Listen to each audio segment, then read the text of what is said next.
that helped me stand out. There are a lot of good cooks out there that can cook fine, but they don't know why things are working the way they're working. And that's what culinary school taught me. The science, technology, math, all of that leads to it. So I pay attention to the STEM stuff. It really works.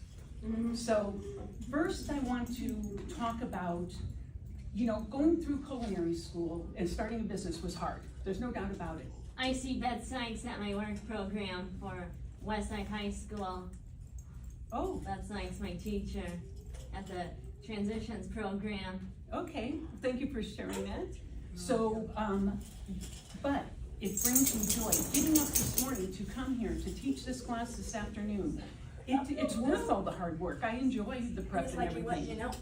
So when you are here, the 10, or I think it's 10 or so of you that are here to participate in the Abacus Bee, I want you to notice something.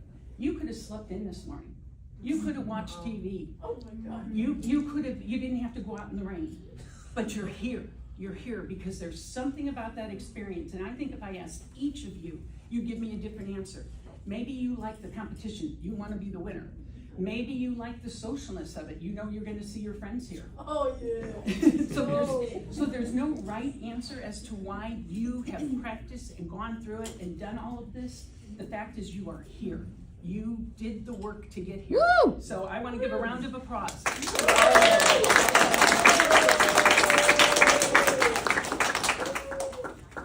So there's another important group here that I want to recognize.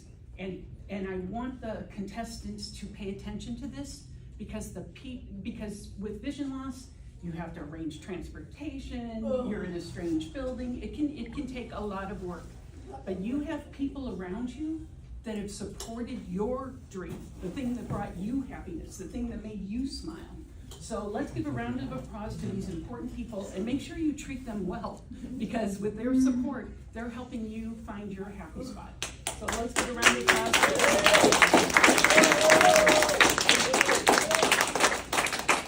And last but not least, we need to give a round of applause to the people who planned this event, the volunteers, APH. You probably have no idea how many hours, how many meetings, how many different things they went through to make sure that this all runs smoothly. So let's give a round of hand to all of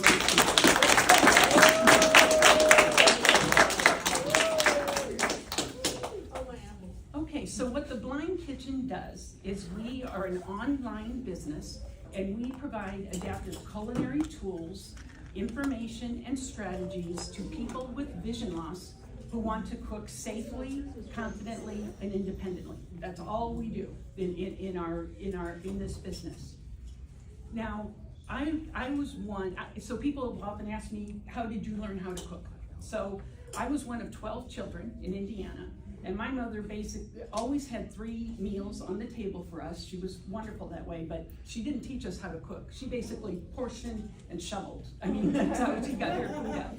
So I was expected to help, of course, being from the Midwest with a big family, but my participation in cooking was peeling potatoes, like 10 pounds of potatoes for dinner. That's how I cooked. It was an important job, don't get me wrong, but it didn't teach me anything about STEM or anything like that.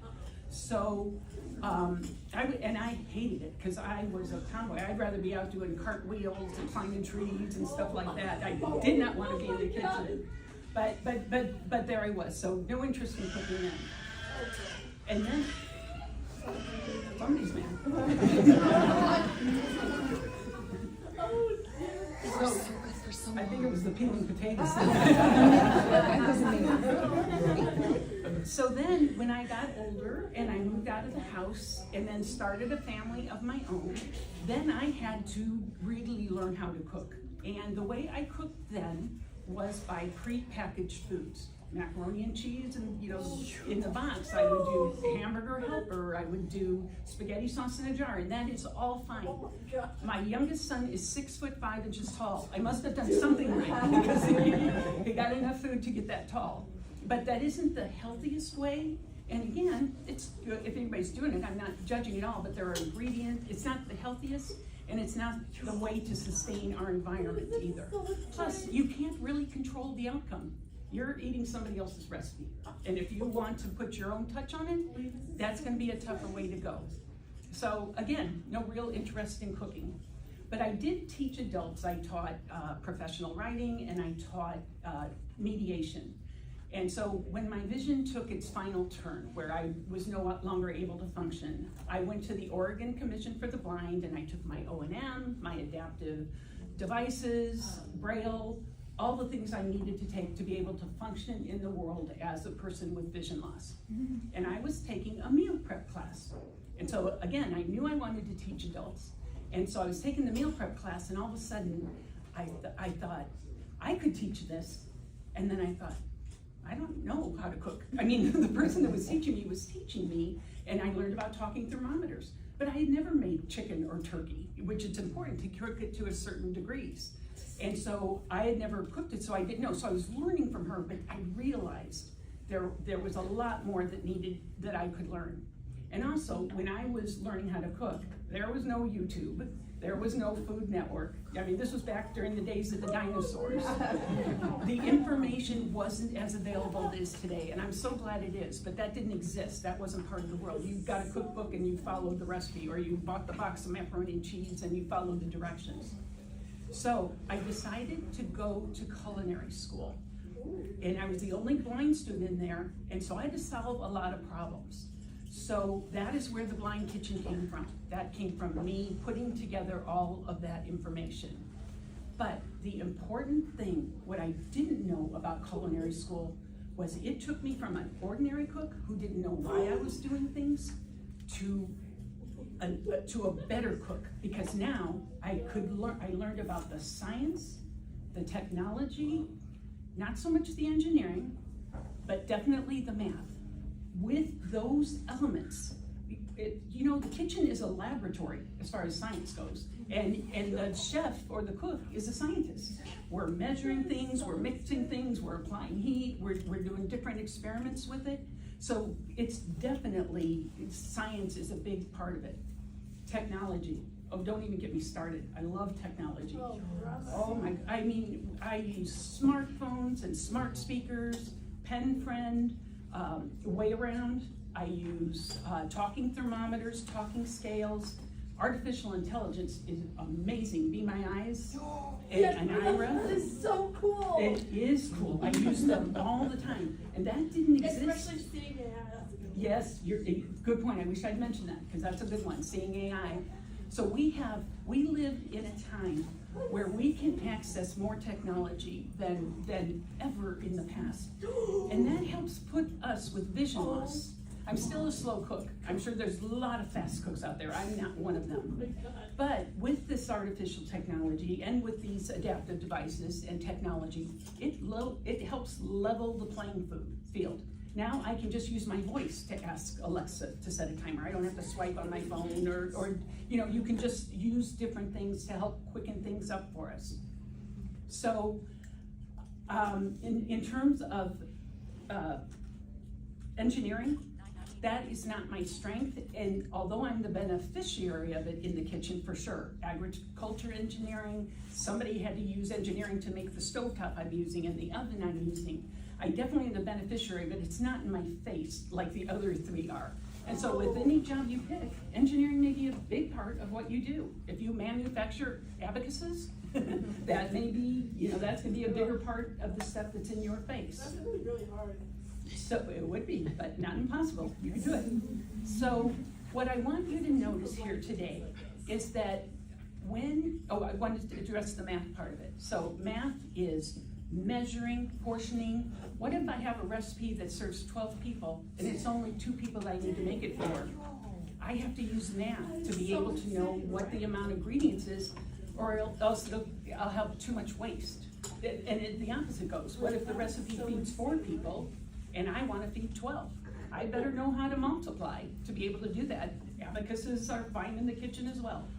So the thing is, math is an important part. The other place it comes in what they call is in terms of costing.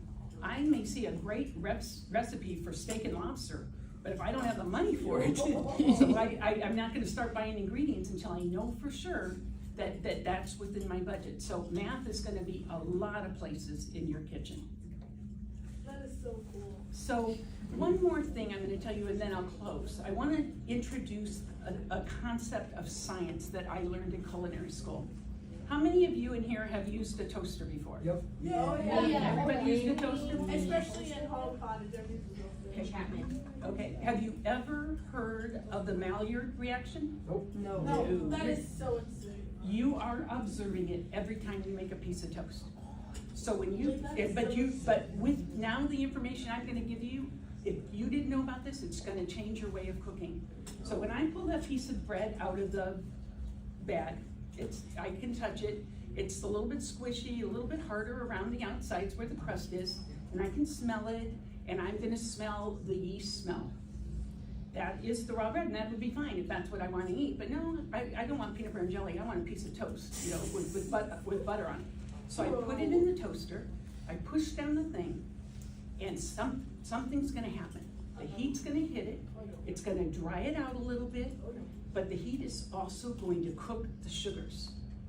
And that's the when it starts to smell different, do you know how toast smells different than bread? That is so insane. That smell, it turns brown, it gets harder, it smells nuttier. That's the Maillard reaction, and it happens at 337 degrees. Oh my God. It's important to know, so most toasters are at 350 degrees, period. So when you are toasting a piece of toast, and you put it in there and you turn that dial to make it darker, it's not making the heat go up, it's just gonna keep it in the toaster longer. It's still gonna be 350. Are you kidding me?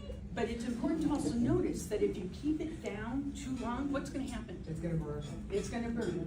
Those sugars are gonna burn, and what comes out of the toaster when it's burning? Fire. You're the smoke. You know, my mom and I are good friends. We are good friends.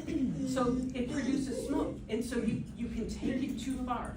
So my only point is, so then if you're baking something and you want it to turn brown, and you want it to caramelize, that's the other term. If you're making, it's the same thing as the Maillard reaction. If you're cooking butter and sugar in a pan, when it reaches 337 degrees, that's when you get your caramel. And if you go too far, then it's gonna fall apart. It's gonna harden, and then it could burn as well because of the sugars.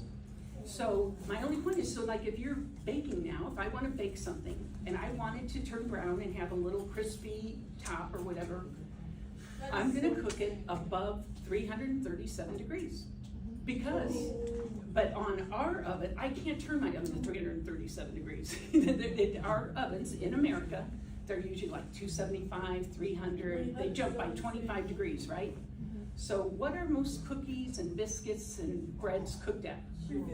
350. That's the next notch above 337. But if you So that is why that is. That's not an accident. That is so that you can get a predictable outcome that you want. If I'm cooking something like with the cheese on top and I don't want it to brown, I'm not gonna get it up to 350. I'm gonna probably go down to 325. I want it to get warm and cook as quick as I can, but I'm not gonna go past 337. So that is one place that science plays a big role. And any job you choose, there are going to be scientific and engineering and math things that are universal truths, and you'll be able to provide them. So I'm gonna end this with a quote from Helen Keller. Does everybody know who Helen Keller is? Oh yes, I sure do. Well, I want you to notice when we talked about the abacuses and you guys being willing to get out of bed and come out and do the work that needed to get here, that's because you had a passion. It was in alignment with your heart for whatever reason. And that's what cooking does for me. I'm willing to do hard things to do it because it brings me joy. So when you are doing something, this is what I want. I want you to be happy with whatever career you choose. So it's important at this point in time that you notice what makes you happy. Nice. And one of the things that is a clue, has anyone ever looked at you and said, what are you smiling about?